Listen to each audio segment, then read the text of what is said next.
Okay, think about this image. A powerful mob boss. They call him the Odd Father, Nice Vincent subplots. Gigante. And he's just wandering around Greenwich Village in his bathrobe, seemingly totally out of it.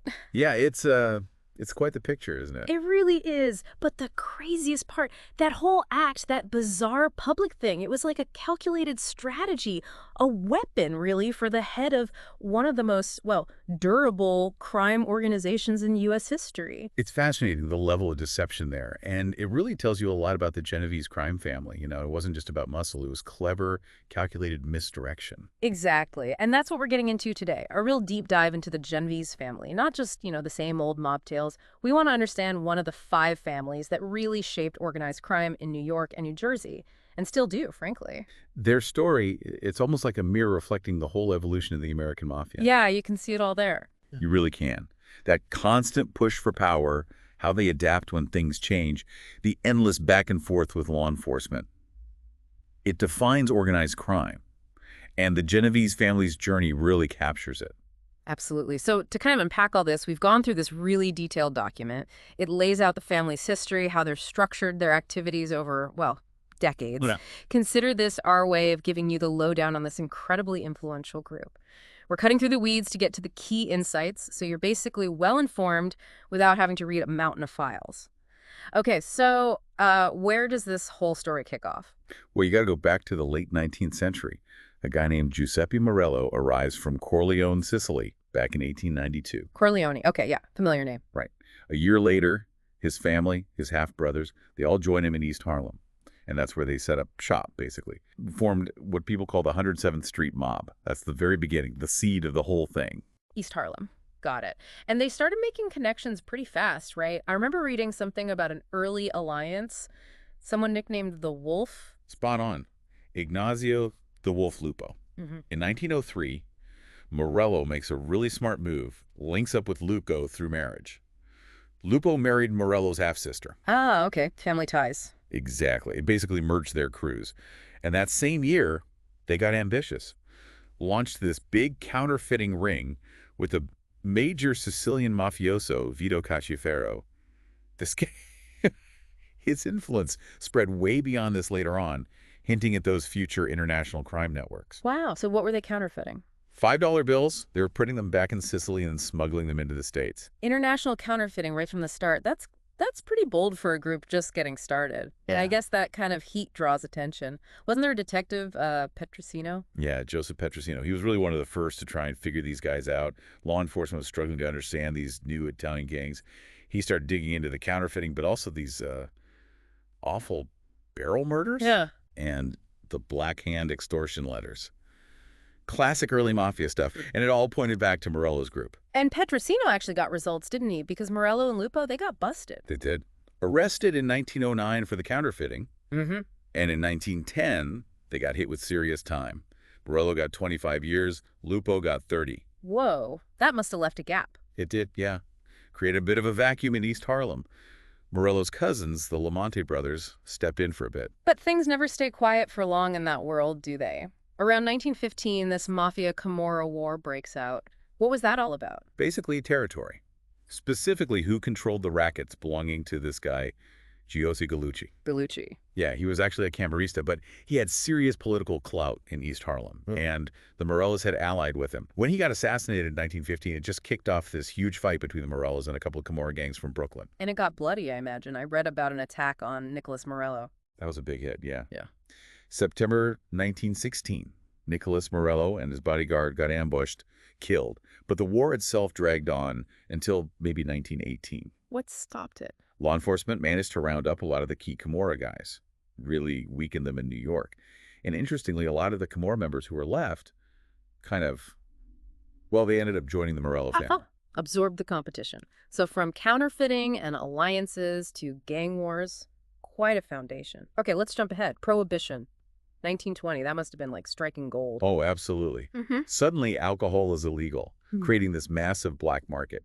The Morello family, like pretty much every other crew, dove headfirst into bootlegging. Big money. But wait, didn't Morelli and Lupo get out of prison around then? They did. and that caused more problems. Mm. Salvatore Aquila, who was a powerful Brooklyn boss at the time, saw them as a threat and actually put out contracts on them, ordered them killed. Man, no rest for the wicked. So that led to another internal fight within the Morello group itself, Masseria versus Valenti. Exactly. And this period, between roughly 1920 and 22, was just brutal, pure ruthlessness. The factions led by Giuseppe Joe Masseria and this guy Rocco Valenti were just taking each other out. Who got hit? Key players: Salvatore Mauro, Vincenzo Caranova, Silva Tagliagamba, and eventually Valenti himself. By 1922, Masseria came out on top. He took control of the Morello family. And once Masseria was in charge, they branched out beyond just booze. Oh, yeah. He expanded things significantly, got into extortion, loan sharking, illegal gambling all over the city. And crucially, he started bringing up this new generation of talent, guys who became legends later on. Like who? Charles Lucky, Luciano, Frank Costello, Vito Genovese, Albert Anastasia. Masseria recruited them all. And Luciano especially climbed the ladder fast, became one of Masseria's top guys. Okay, so this sets the stage for the late 20s. Another big name emerges. Salvatore Maranzano. And the Castellamarese War. That sounds serious. Was that like the ultimate showdown? It was huge, a full-scale war. Masseria's crew against this Castellamarese clan, led by Maranzano, who was a relatively recent arrival from Sicily. It was incredibly violent, lots of casualties on both sides. And Luciano saw an opportunity in all the chaos. He did. He sensed Masseria was maybe losing his grip, and he saw a chance to make his own move. So he started talking to Maranzano, secretly. Wow, so he actually cut a deal with the enemy to take out his own boss. That's the story. It really shows you the whole loyalty versus ambition dynamic, doesn't it? Them. Luciano agreed to set up Masseria's murder. In return, he'd get Masseria's rackets and become Maranzano's number 2. How'd they do it? April 15th, 1931, Coney Island restaurant. Masseria's playing cards with Luciano. Luciano conveniently goes to the restroom. Moments later, gunmen burst in. Who were the shooters? Allegedly, Anastasia, Genovese, Joe Adonis, maybe Bugsy Siegel. Ciro Terranova was supposed to be the getaway driver, but apparently Siegel had to shove him aside and drive. Man, cold-blooded. A massive shift in power. But Maranzano didn't enjoy being top dog for long either, did he? He kind of overplayed his hand. He definitely did. Declared himself capo di tutti capi, boss of all bosses. Reorganized the New York outfits into the 5 families we know today, with Luciano heading one. But then he got greedy, started acting like a dictator, just like Masseria. And Luciano wasn't having it. Nope. He saw Maranzano as just another obstacle. By September, Maranzano realized Luciano was a threat too. Reportedly hired Vincent Mad Dog Call, an Irish gangster, to kill Luciano. But Luciano found out and decided to beat him to the punch. Exactly. Another incredibly bold move. Luciano got wind of the plan and struck first. September 10th. He sent 4 Jewish gangsters, guys. Maranzano's Sicilian bodyguards wouldn't recognize the Maranzano's office. Posing as what? As government agents. They disarmed the guards, then Tommy Lucchese joined them, and they stabbed and shot Maranzano dead. Jeez. So with Masseria and Maranzano both gone, Luciano's basically the king. And that's when he creates the commission, right? This was a game changer for the Mafia. No more boss of all bosses. Totally revolutionary for them. Probably Luciano's biggest contribution, organizationally. He called a meeting, proposed this governing body, the commission to settle disputes, carve up territory, stop the endless destructive gang wars. Like a board of directors for crime? Pretty much. The other big bosses saw the logic. Stability meant better business, longer survival. It made sense. So the commission was meant to keep the peace.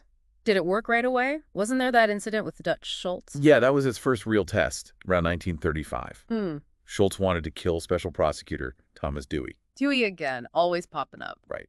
The commission ordered Schultz to back off.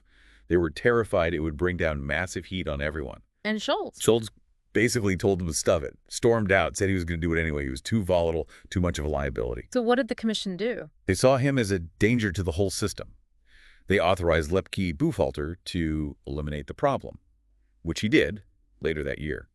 Schultz was taken out. Wow. The commission had teeth right from the start. But speaking of Dewey, he didn't forget about Luciano, did he? That led to the big pandering trial in 36. Yeah, Dewey went after Luciano hard, accused him of running this huge prostitution ring called the Combination. Was the evidence solid? Debatable, maybe. Yeah. But Dewey was smart. He put Luciano on the stand and basically caught him in lies, especially about his income, claimed he made peanuts, which was obviously ridiculous. Right. So June 1936, Luciano gets convicted. slapped with a huge sentence, 30 to 50 years. But even in prison, he was still pulling strings. Vito Genovese stepped in as acting boss. For a while, yeah. Luciano ran things through Genovese from prison. But then Genovese had his own problems. He had to flee to Italy in 37 Why? to dodge a murder indictment back in New York. So that left another opening. And Luciano picked. His consigliere, Frank Costello. Costello became the new acting boss. Okay, then World War II happens, and there's this weird story about Luciano helping the government. Yeah, the details are fuzzy, maybe exaggerated. Yeah. Federal agents did talk to him. They wanted help preventing sabotage on the New York docks. Luciano apparently saw it as leverage. Leverage for what? Pardon, maybe. And deportation to Italy, which is what eventually happened. His actual help to the war effort was probably pretty minor, but they did deport him in 1946, on the condition he never came back. So Luciano's out of the picture, permanently. And Frank Costello takes over officially. His time is seen as more stable, less chaotic. Generally, yeah. Costello ran things for about 2 decades, kept a lower profile comparatively. Yeah. But then came the Kefauver hearings in the early 50s. Right, the big televised Senate hearings on organized crime. Exactly. Put a huge spotlight on the Mafia, and Costello got dragged right into it. Ended up getting convicted for contempt of the Senate and later tax evasion. Put him in a weaker position. And right around then, guess who comes back? Vito Genovese. Returns from Italy, he gets extradited back to New York. And he wants his old job back. Or rather, the top job. Definitely. He felt Costello had sidelined him when he returned, demoted him. He beat the old murder charge, and then he immediately started plotting against Costello. Did he have allies? He found one in Carlo Gambino, who was the underboss in the Mangano family at the time. They started working together against Costello. Which led to that famous shooting attempt on Costello in '57 by Vincent the Chin Gigante, the guy we started with. The very same. Gigante took the shot, but he wasn't quite on target. Costello just got a graze wound. Did Costello ID him? Nope. Famously claimed he couldn't see who shot him. Gigante got off. But the message was crystal clear. And things escalated quickly after that. Very quickly. Albert Anastasia, who was a powerful ally of Costello's, was murdered spectacularly in a barber chair not long after. That cleared the way for Gambino to take over Anastasia's family. So Costello's losing allies, he just got shot at. Right. He saw the writing on the wall, Yeah. feared for his life. So he quietly stepped down, retired. Leaving the path clear for Genovese. Finally. In 1957, Vito Genovese becomes the official boss, and he renames the family after himself, the Genovese crime family. But then he makes a big mistake almost immediately, right? That Appalachian meeting later in '57. Oh yeah, huge blunder. He called this big national mafia summit in upstate New York Appalachian, trying to solidify his power, maybe show everyone who's boss now. And it blew up in his face. Spectacularly. Some state troopers just happened to stumble onto it, busted over 100 top monsters from all over the country. Wow. Talk about bad luck. Or bad planning. The publicity was a nightmare for the Mafia, huge embarrassment. And Genovese got most of the blame. Even though the convictions from the raid eventually got overturned, the damage was done. And Carlo Gambino saw another opportunity. Exactly. Gambino used the Appalachian fiasco to turn people against Genovese, undermine his authority. Leading to Genovese's eventual downfall. How'd they get him? It's believed Gambino, maybe working with Luciano and Costello from the sidelines, set Genovese up. He got indicted on federal narcotics charges in 1959. Oh. Yeah. Convicted, got 15 years. That effectively took him off the board as a rival. Locked him up for good. So after all that fighting, Genovese finally gets the top spot, only to lose it pretty quickly. The '60s then bring a whole new kind of threat. Joe Valachi. His testimony was unprecedented, right? Breaking a Martel like that. Absolutely extraordinary. Valachi was in prison, same place as Genovese, and he got paranoid. Thought Genovese had put a hit on him inside. So he flipped. He flipped. Became a government witness. In 1963, he testified publicly before the McClellan Senate Committee. He was the first mafioso to publicly acknowledge the existence of this thing called La Cosa Nostra. Cosa Nostra, our thing. He popularized that term. He did. His testimony didn't actually lead to a lot of major convictions of top bosses, but the impact was massive. He laid bare their history, their structure, their secret rituals, shattered that wall of silence they'd hidden behind for decades. So with Genovese in prison and eventually dying there in '69, how did the family operate? I read they got creative, ruling panels, front bosses. Yeah, those were strategies to confuse law enforcement. Deliberate deception. They'd have these secret ruling panels actually making the decisions. But they'd put someone else out front. Exactly. Appoint a front boss, guys like Tommy Abley, Frank Thierry, Anthony Salerno. These guys look like they were in charge to the outside world, to the FBI. It shielded the real power brokers, like Philip Lombardo, who was pulling the strings behind the scenes for a long time. So it was all misdirection. And then after Thierry went to prison in the early 80s, the real power shifted to Vincent Gigante again, the bathrobe guy. That's right, Lombardo retired. And Gigante, the guy who shot Costello decades earlier, finally took the reins for real. But even then, he kept up the deception. He used Anthony Fat Tony Salerno as his front boss for years. Which worked until Rudy Giuliani came along. He was really focused on taking down the Mafia Commission in the 80s. Giuliani went after the commission heads hard, and he got Salerno convicted in the big commission trial in '85. But how did they figure out Gigante was the real boss? Salerno's own right-hand man, Vincent the Fish Cafaro, he became an informant, and he spilled the beans, revealed that Salerno had just been a figurehead, a front, and that Gigante had been the actual boss, pulling the strings since at least 1969. Wow. So that finally blew Gigante's cover, and that kicks off the whole era of the Oddfather, defined by that bizarre act of his. Yeah, his reign was really marked by this incredibly elaborate performance of mental instability. Super elusive, hard to catch on wiretaps, always shuffling around the village in that damn bathrobe, muttering to himself. It was all an act, a calculated defense mechanism. But behind the scenes, he was running a huge operation, wasn't he? Oh, absolutely. Bookmaking, loan sharking, extortion rackets, and everything from garbage hauling and shipping to construction, controlled the Fulton fish market, even ran illegal gambling at the Feast of San Gennaro. He was immensely powerful, especially after John Gotti went to prison. Some saw Gigante as the new unofficial boss of all bosses. And he was messing with other families, too. Like Philadelphia. Yeah, he exerted influence there, manipulated their internal politics. He was a major player. But that act, it couldn't last forever.